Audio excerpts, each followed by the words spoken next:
show because they don't have much time to dwell on what happened. They're right back in Crypto.com Arena tonight for a clash against the Lakers. We're going to preview that matchup in just a little bit. But Damian Lillard truly was on fire last night. Wait until you see these highlights, Shanae. I mean, he couldn't miss. It was just logo Lillard all night long. He picked it up early. Dame, I mean, come on. Okay, trailing, and no one's around him. You know that shot's going up. And when he sees one go down, he's like, oh, this might be my night. And it was. Look at that. How are you not guarding him in the half court? All of these, Shanae, that we're showing you right now, were in the second quarter. Look, how do you lose him? That's the bigger question. How does that happen? But you know, Dame, he's a consistent scorer, but he's also one of the streakiest scorers in the NBA, which is wild for what he's done. 27 points right there in the first half, 8 for 10 on 3.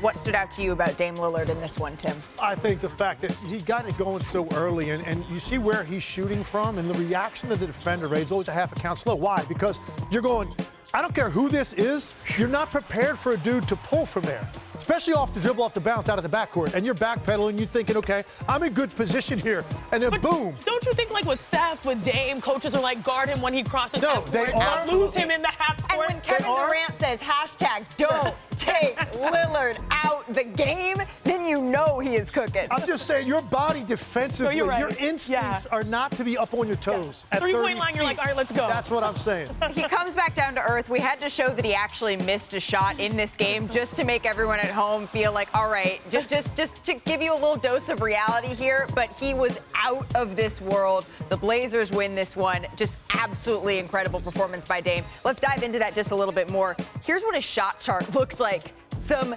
deep threes. This was his third career game, making 11 three-pointers, second most in NBA history, behind only one Mr. Steph Curry. Dame did this while playing just over 29 minutes of game time, the fourth fewest in 11 three-pointer game history. So history.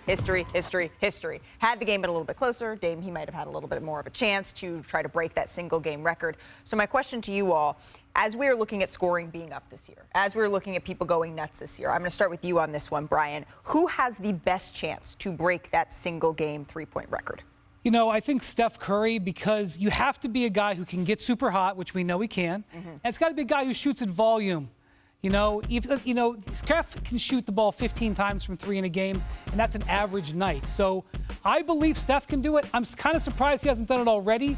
The challenge is like with last night. If you get so hot, then your team is usually so far ahead you can't finish. You need a tight game where you need all those things. That was my exact point. In order for someone to do this, I'm taking Steph.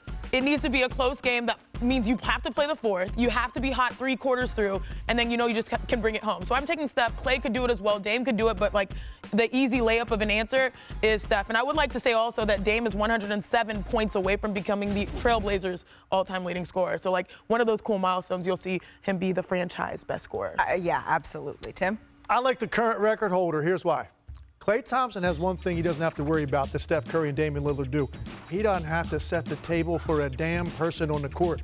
When he gets going, he's got one thing on his mind, right? I think he's the most combustible player in the league during his time in the league, meaning nobody gets quite as hot as Klay Thompson does when he gets going. And with the struggles he's had, right, trying to find consistency, right? Don't you? I kind of got this feeling that one of these nights, it's going to all come flooding back, and he's going to let it fly every time he touches it because he doesn't have to worry about creating offense or running ball screen. It's just shoot every time you touch it. And Coach Kerr, please keep him in the game this time. Don't sit him for the fourth quarter. Keep him in the game. Yeah, that's what the streets want. We all want to see it because it just feels like he's going to light that match, and when he does, That's what I'm saying. He's going for it.